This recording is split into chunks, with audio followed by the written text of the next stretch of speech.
Hi, Flick here from the Nerd Soapbox, and today we're at Stan Lee's Los Angeles Comic-Con, and well, guess what? I'm with a legend, okay? The legend. We're talking the actor best known by the Soapbox Gang for his roles in the original Westworld film, the $6 Million Man television series. Yeah, that's right. We're talking Skeletor himself, Yes. the talented Alan Oppenheimer. Hey, how you doing, Alan? Yeah, I'm all right. I'll give you a little Skeletor here. Ah! Oh, you got a cute nose there. Whoa. Whoa, want to shake hands? I'd love to shake hands. Oh, you're kind of soft there, you know. Well, you're Skeletor. What do you expect? Wow. Okay. Jeez, okay. So, some of the Nerd Soapbox gang remember you from that double agent in Chaos. Oh, yeah. yes. Get Smart. Get Smart, Agent 498. 490, exactly. Okay, so what was Don Adams like on the set? I mean, a lot of funny dialogue, gags going Well, all he around. was very funny. He was very funny. As a matter of fact, I even played poker with him once. Oh. He wasn't that funny because he took me for a lot of money. But he was a good man. Oh, excellent. Oh, wow. Okay, so you're no stranger to science fiction yourself. No. Aaron. Well, you're in that cult classic, I love this, Westworld. Westworld, Yes. I love that movie. Oh, yeah. And you were also Dr. Rudy Wells in the $6 Million Man. Yes. Yeah. Which came first? Because it's almost like the same character. No, I mean, don't tell me that. it's almost like the same character. Oh, you did tell me I'm that. sorry. No, Dr. Rudy Wells was 1972. Westworld was 72, 73, yeah. about the same time. Yeah. Yeah. Actually, when rebuilt them. Westworld was created, and Michael Crichton wrote and directed Right. it, and there were 3 scientists, and so I came in and read for him. He says, "Never mind, we'll combine all 3 scientists in your part." You're good enough to be all 3. I did all 3. They just you didn't need 3 Exactly. scientists. No. You were so good, we didn't need the other 2. No, and I burned up, and so I couldn't come back in the sequel. That's it. Oh, that's so sad. No, isn't but it? actually Didn't what think that happened was sad? you went and worked with the $6 Million Man. Yeah, but it I was was a- I was not in Westworld 2 or 3. I burned up in Westworld. Isn't that sad? It is sad. It a is. little bit. Thank you. Okay. No. Okay. I'm a total nerd. Okay. I love science fiction, and Star Trek. You were on 3 Star Treks. I did. I mean, I'm telling you. What am I telling you for? You're on 3 Star Treks. 3 Star Treks. You were a Klingon. How was the makeup for the Klingon? How long did that take? That's the thing that I didn't like about it. 3-hour makeup. Whoa. I get there at 4 or 4:30 in the morning to be on the set at 7:30 or 8 o'clock. To me, see, I'm not a science fiction fan. Wait. No. You're not? No, I am a science fiction fan in cartoons, No. but not Star Trek. And I think it was probably because I just hated to sit in that makeup chair for 3 hours, you know? Oh, man. Wow. Yeah, because that was the Star Trek: The Next Generation. Is that what it was? Yeah, when you were a Klingon. Well, you know more about it than I do. That I'll was tell you fantastic. Well, because I've probably seen it like hundreds of times. Ah. Yeah, it was great. I Okay. don't have hundreds of residuals from it. Oh, I'm sorry. Do I So send you am a I. check? Is that what it? Make it out to Alan Oppenheimer? Can you make them do that? I could send you one now. Yeah. Okay. That's gospel, you know. That's gospel. He just promised. You heard that, didn't you? Yeah. Okay. Okay. So you worked with Lucy? You were on Yes. Here's Lucy. What did was a- Lucy like to work with? I mean, did she Wonderful, rehearse or? Wonderful. Oh, yes. Yeah. She was wonderful, and she was a real stickler, you know. Right. She was very precise in what she wanted, but happily what she wanted was also what I wanted to do with it, so it worked out okay. So I Twice. loved working with her. You worked twice with her. 2 different episodes. I did one Lucy's where Big Break. she had actually broken her leg skiing, so they wrote this episode, and Lloyd Bridges and I were her 2 doctors. And then she came back and I did a pilot with her daughter, Lucy Arnaz, and I played her uncle, who was a plumber, but it never sold. Yeah. So I did that one episode. And you did Kim finally cuts you know whose aprons? That's the one. Yeah, that's it, yeah. Yeah. That's the Wow. one. Okay. Do you, look, some of you were in like a bunch of my favorite cartoons growing up. I mean, okay. Inch High, Private Eye. I don't remember, but it says that I did it. Yeah, you were Inch High. Oh, You're I like was? you're like a little guy like that. I'll have to listen to it. I don't remember. Okay, it's kind of Sometimes I go to the IMDb to look up what somebody says, and I say, gee, I don't remember doing that. And there you go. Yeah.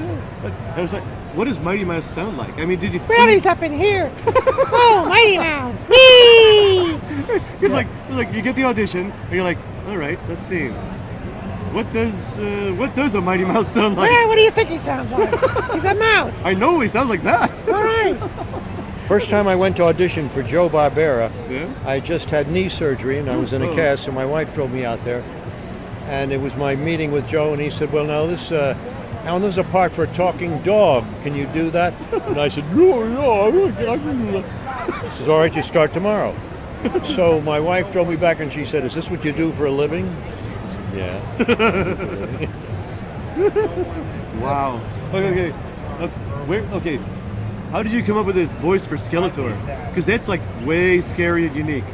Well, I saw the drawing, the cell, All right. and I saw the bony head. So, for some reason, I thought it should be nasal. And that's what it was. And during one episode early on, I put in the laugh. I don't know why, Oh, right. but it caught on. And so after that, they wrote for me so that I had a lot of laugh lines. I also had the liberty to be able to ad-lib laugh lines. And some of those never got on the air. They so smutty they wound up on the floor. Wow. Okay. Do you have a favorite Skeletor insult? Well, the most popular one is "you royal boob." But I could say anything. You want me to say something, an insult to Skeletor? I will. Hurry up, come up with something. The camera's rolling. Oh, jeez. Huh? What do you want me to say? You nincompoop. All right. You nincompoop, get out of my sight. You're still here. Oh my God. I thought it was for like He-Man, not me. Oh. Wow. Okay. I love that voice. I love that laughter. It's hilarious. It is. Man, It caught on. It's yeah, it caught on for me. I wanted to know. Thundarr. You were Thundarr? Well, if it says so, I don't remember. I love Thundarr. All right. Thundarr was so okay. Is that Thundarr the Barbarian? Yes, Yeah. the Barbarian. Oh, I would have to look that one up too. I'm yeah. sorry. You have such a wide range of voices that you do. Okay, is there one or two that are the most difficult for you to perform? Well, I won't do video games anymore All right. because they tear up your throat. You know, Ugh. la, la, la, la, la. I won't do that anymore. And I did several of those. But I loved all the voices on He-Man, and I did 4 voices on the Neverending Story. Yeah, I love that. But it ended though when I was really sad. I've started with Falkor. You're looking at me. Well, yeah, because we were talking. Okay. Yeah. Oh. And then I did the Rock Biter, All right. and I did Gamork, the wolf, and then I did the little narration at the end of the picture also. When it ended, wasn't supposed to though. Never-ending story. Yeah. Who is this guy? I'm Flick. We met earlier when the. I know who you are. Okay. Okay. And then one more question. Okay. Do you have a voice that is your most favorite to perform? Well, I love doing Skeletor, and I love doing the Rock Biter, Yeah. and I love doing Sheriff Scuzz. And that was from a Filmation series, what was it, Black Star? Scuzz, Sheriff Scuzz. Oh, got a cigar in his mouth and talk like that. After I did it, I realized that I was kind of doing George C. Scott, and I didn't know it. That's great. Yeah, from Patton, you know. I worked with George C. Scott in The Hindenburg, the movie The Hindenburg.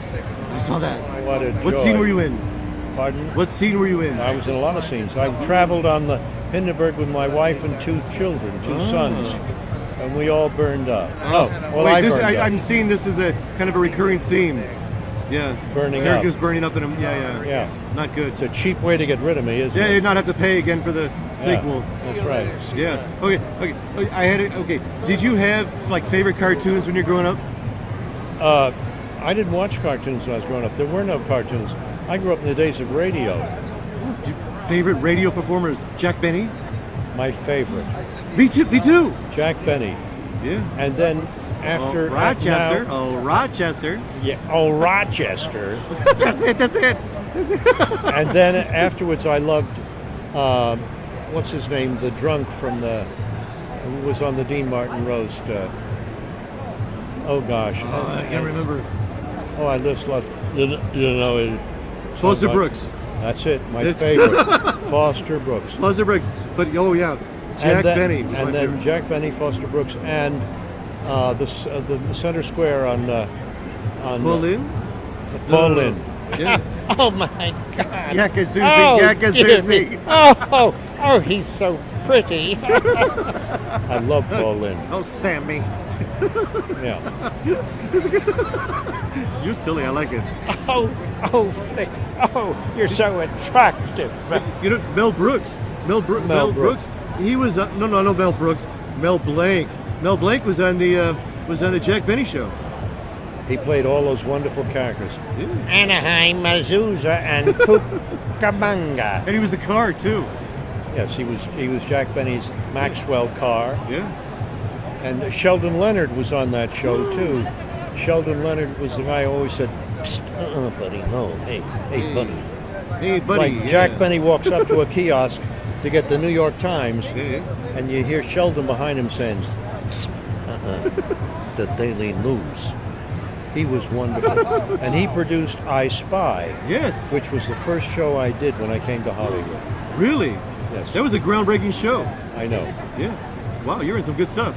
I've I told you he was a legend. This guy's awesome. done Wow. a lot of stuff. Did you, okay, I was working towards a question with Mel Blanc. Did you ever work with Mel Blanc? Did you ever get to meet Mel On Blanc? the Smurfs, we worked on the Smurfs together. Yeah. I was Vanity Smurf. We did 9 years of that, and I sat next to Mel. Oh, I'll tell you a funny story. Yeah. I'm walking up the hall with Mel. We're talking, and Joe Barbera is coming down the hall with Right. 2 Japanese animators who were inspecting everything. And Joe said to them, "Oh, you know these are Alan Oppenheimer and Mel Blanc." They go, "How do you do?" So Joe said to Mel, "Say something," and he went, What's up, Doc? "Oh, Bug Bunny, Bug Bunny." The name Mel Blanc meant nothing to him, but of course Bugs Bunny did. Been everything around the world. Of course. Yeah. Wow. Jeez, Alan, thank you so much for talking to us. Well, it's been a pleasure. Thank you. Y'all come back here. That's the Southern Skeletor. So got it from yes. Yeah, y'all come back here. From Southern Eternia. That's right. Yeah. Could you take us out with a little Skeletor laugh or something? To say goodbye. Yeah. Goodbye. He-Man. I'm vying for your job there, buddy. Okay, kid.